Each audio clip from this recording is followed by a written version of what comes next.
Tego, touche. Touche, touche. Touche le. Tego. Tego est destiné à une victime de guerre. Par sa dimension thérapeutique, il va aider la personne par différents exercices bien spécifiques, bien appris, rassurés. On sait très bien que le contact avec l'animal est rassurant, est apaisant en cas de situation de stress et d'anxiété. J'ai eu cette belle opportunité avec la CAP. On est venu un petit peu faire appel à mon savoir et à mon expérience. C'est un public qui m'a vraiment, et une cause qui m'a vraiment touché, ému. C'est pris en considération depuis peu. Ce sont des gens qui sont touchants, qui ont toute une histoire comme ça derrière eux, un passif qui est assez lourd, et ça permet justement par le biais de l'animal, notamment du chien, de venir les aider. Tego, viens, au pied. Oui, Tego, couché. Oui, mon loulou, bravo. Très bien ça. Reste, tu restes. Tu restes.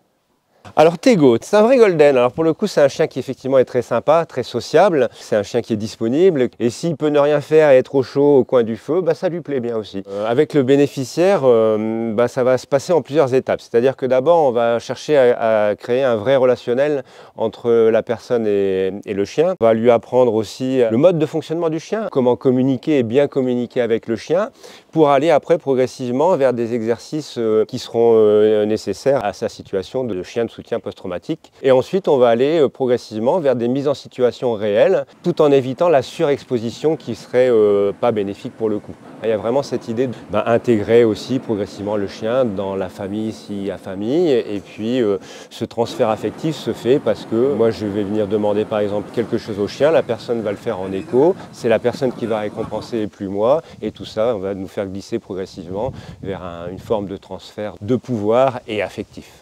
Donc maintenant, on va travailler l'aboiement sur demande. Tego, Tego. Aboie. Encore. Aboie. Aboie.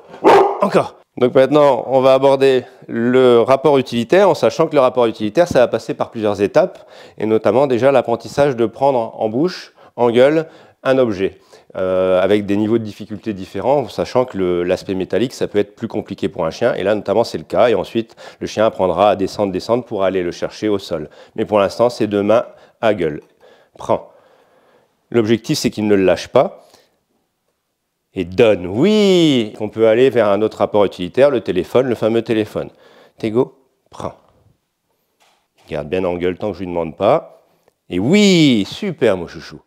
La difficulté, ça va être de trouver finalement qu'est-ce qui motive le chien. Certains chiens vont être plus motivés par le jeu, d'autres plus par la nourriture, d'autres encore par les câlins. Certains auront besoin d'un cadre plus important que d'autres. Tego, viens mon chouchou. Tego, entre.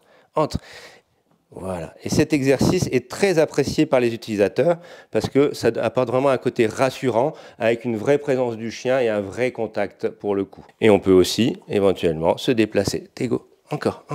Entre les jambes, encore. Oui, mon loulou, bravo, ça. Il y a le tourne, en fait, qui va permettre de faire un périmètre de sécurité autour de la personne. Tego, tourne. Allez, encore. Alors, un des exercices de base et fondamental pour les apprentissages, c'est le look, en fait. Apprendre au chien à vous regarder. Ça vous permet de savoir si le chien est disponible. Tego, look. Il doit fixer le regard jusqu'à ce qu'on lui demande d'arrêter. Il y a une grosse partie qui est importante, c'est tout le travail qui est fait en famille d'accueil, notamment ce travail de socialisation, d'éducation pure et dure, où on va apprendre aux chiens à avoir les bonnes attitudes dans notre société et à être bien codé aussi en tant que chien.